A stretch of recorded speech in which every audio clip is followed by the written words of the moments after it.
As pesquisas que eu tenho desenvolvido no momento são um pouco fruto da minha tese de doutorado que eu defendi em 2015 na Universidade Federal de Juiz de Fora, no programa de pós-graduação em História. Eu trabalhei com a Assembleia Nacional Constituinte como, principalmente o artigo 216 foi construído, né, o artigo que define o que é patrimônio. E eu trouxe isso para o âmbito estadual em Goiás, né, onde eu leciono, na Universidade Federal de Goiás. Quais os atores estão envolvidos, né? Essa pesquisa está em andamento, mas quais atores sociais, políticos se envolveram nos debates em torno do patrimônio cultural dentro da Assembleia Estadual Constituinte. E não há nenhuma conclusão ainda, mas acredito que alguns indícios já me permitem dizer que os mesmos embates que eu encontrei na Constituinte Federal estão presentes na estadual, como principalmente a disputa de terra via patrimônio cultural.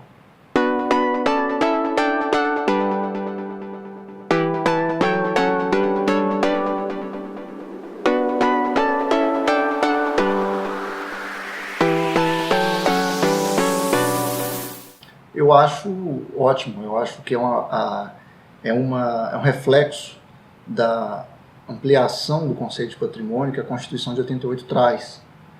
Deixa de ser aquele olhar mais restrito para o que é artístico, arquitetônico, para se transformar em algo cultural, né, que vai além do histórico e do artístico, do arquitetônico e dessas atribuições de valor já feitas desde 1937.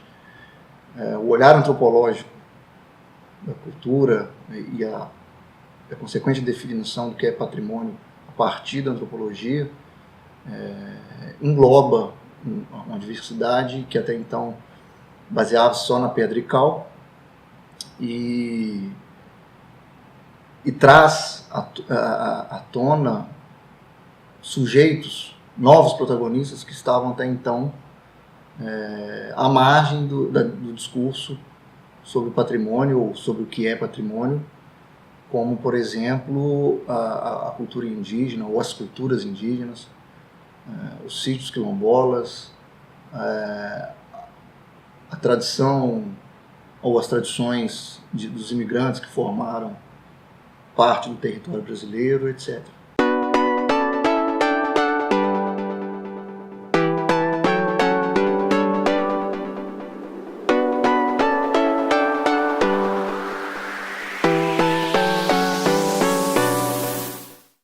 Ele nasce, muito embora no início do Estado Novo, ele é um projeto, ele nasce de projetos, de discussões anteriores a isso. Se ele não tivesse uma carga democrática, ele não teria sido recepcionado pela Constituição. Ele está em vigor, muito embora existam defasagens, como o próprio conceito de patrimônio que está no artigo 1º. Defasagem é superada pela própria Constituição, no seu artigo 216, mas foi ele que permitiu termos o que temos hoje de preservação, principalmente na fase heróica, que é a gestão de Rodrigo Melo Franco de Andrade, de 37 até 67. E sendo que a maior parte dos bens tombados ainda hoje foi tombada nessa chamada fase heróica.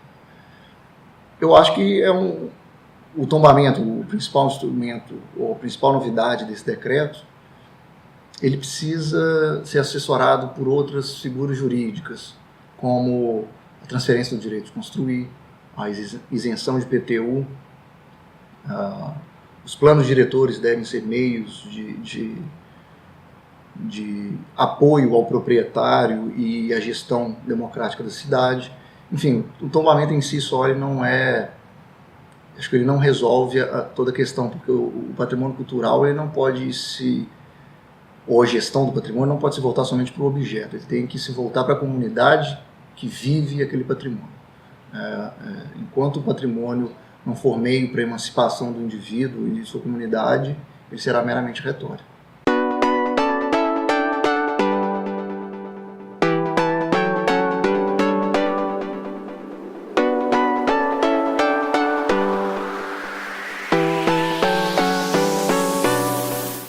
Primeiro, as agências devem abrir espaço para isso. O IPHAN, a Unesco, os órgãos estaduais, municipais, em suas ações de preservação, devem obrigatoriamente ouvir a comunidade. É a comunidade que diz o que é patrimônio, não o técnico. O técnico ampara essa comunidade. Eu sou contra os posicionamentos que dizem, por vezes, que a comunidade talvez não reconheça o que é patrimônio, não saiba. Pode não saber os aspectos técnicos de um patrimônio, mas se a comunidade não estiver envolvida, esse patrimônio não é legítimo. Não adianta haver essa imposição vertical de cima para baixo, né? O Aloysio Magalhães falou isso há cerca de 40 anos. Né? E a atuação de conselhos municipais deve ser preponderante, o envolvimento da comunidade em oficinas, por exemplo, de restauro, promovidas pelo órgão que vai intervir na propriedade, é importante. Enfim, é preciso que essa coparticipação entre Estado e comunidade seja plena, sob o risco de deslegitimar a própria ação em torno e para o patrimônio cultural.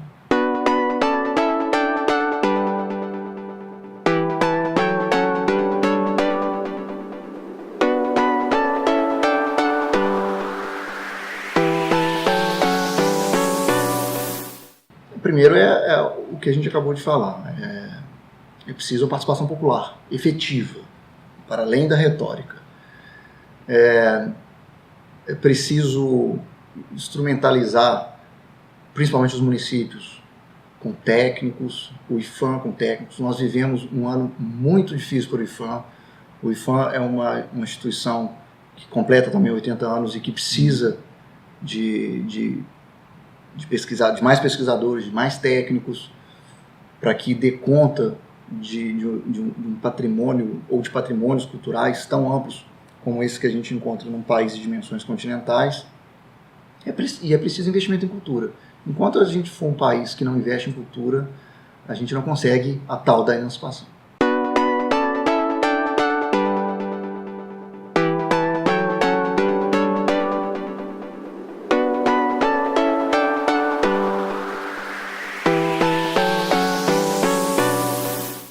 É o grande desafio que a gente vive hoje. Enquanto não houver uma gestão colaborativa entre os entes federativos, porque nós temos diversos bens culturais, principalmente nos materiais, que são protegidos na esfera federal e na esfera estadual, ou na esfera estadual, federal e municipal, etc. São vários exemplos, mas que se não houver diálogo e uma coparticipação, uma colaboração entre esses entes, eu acho que o tiro pode sair pela culatra. Um exemplo é Mariana. Mariana é um município mineiro que tem um vasto acervo de bens protegidos pelo IPHAN e que agora passa a ter tombados vários desses bens na esfera municipal, muito para que o próprio município aumente sua pontuação na Lei Estadual de ICMS Cultural. E acaba gerando para o proprietário a dificuldade de gestão do seu próprio imóvel, que torna-se patrimônio, ao ter que lidar com dois entes federativos num momento em que ele precisa intervir na estrutura da edificação. Se esses dois entes federativos, município de Mariana e governo federal, não tiveram uma gestão coparticipativa, é o indivíduo que vai sofrer com isso. Então seria mais um ônus para o proprietário, um ônus indevido, que acabaria atrapalhando na gestão do próprio patrimônio e na preservação e na proteção desse mesmo patrimônio.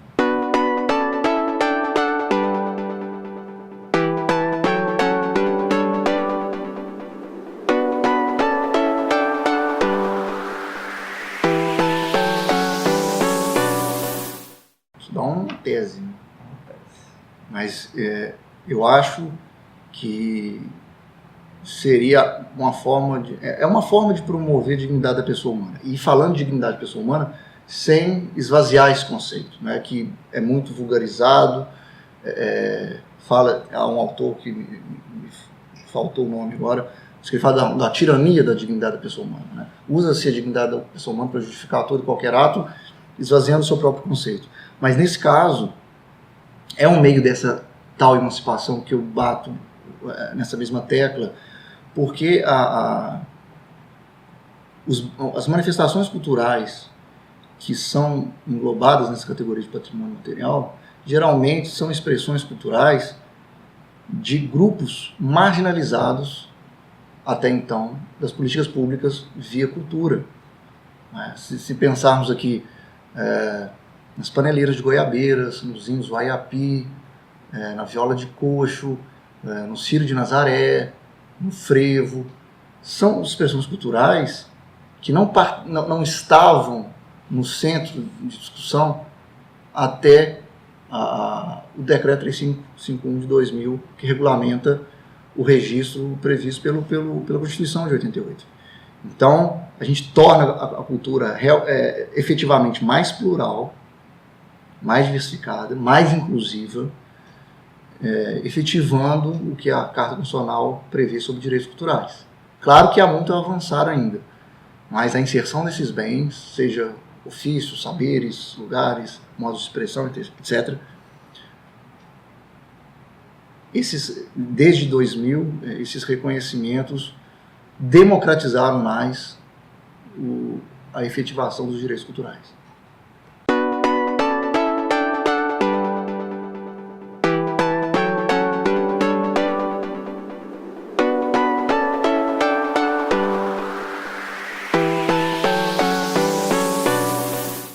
Primeiro, sobre os diálogos, foi uma experiência ímpar para mim. Eu nunca havia participado de um formato de debate como esse que o professor Humberto Cunha propôs de forma magistral e brilhante, e que eu vou copiar com a devida referência à autoria.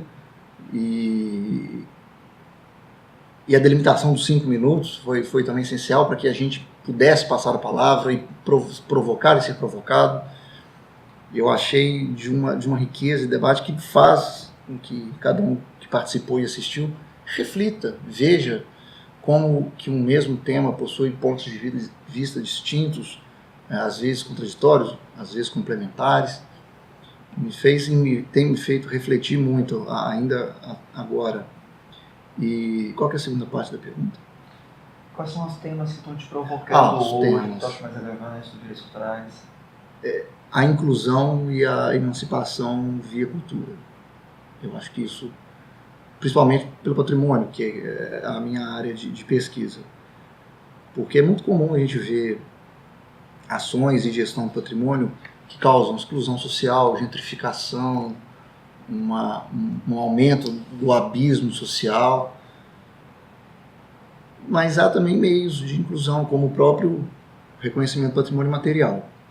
Eu acho que conseguir equalizar a gestão com que a lei prevê seria uma forma de emancipação. Quem sabe a gente não tenha um encontro de direitos culturais para falar de minorias, de emancipação, de cidadania, porque um dos grandes méritos desse evento é provocar o estudante de direito para algo que está fora do direito. O direito não se basta em si, ele precisa de outras ferramentas que estão fora do direito. Mas é ele, o direito, que tem o condão, através da lei, de tornar efetiva esses direitos culturais. Então, para mim, a emancipação via cultura é algo que me provoca muito.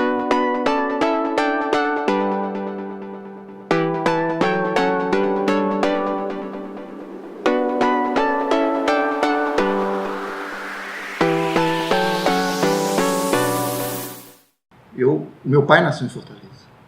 Meu pai nasceu em Fortaleza, meu avô era militar e estava por aqui quando ele nasceu, mas ele era muito... e saiu daqui ainda bebê. Mas eu cresci em minha casa ouvindo falar de Fortaleza. A minha avó tem um carinho muito grande de Fortaleza, ela ainda tem amigos, sendo que ela saiu daqui na década de 1950 e ela tem amigos aqui até hoje.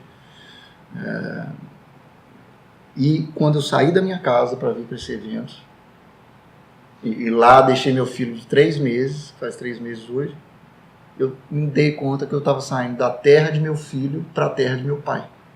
Então isso mexeu muito com a minha memória afetiva, muito embora seja apenas a segunda vez que eu venho a Fortaleza.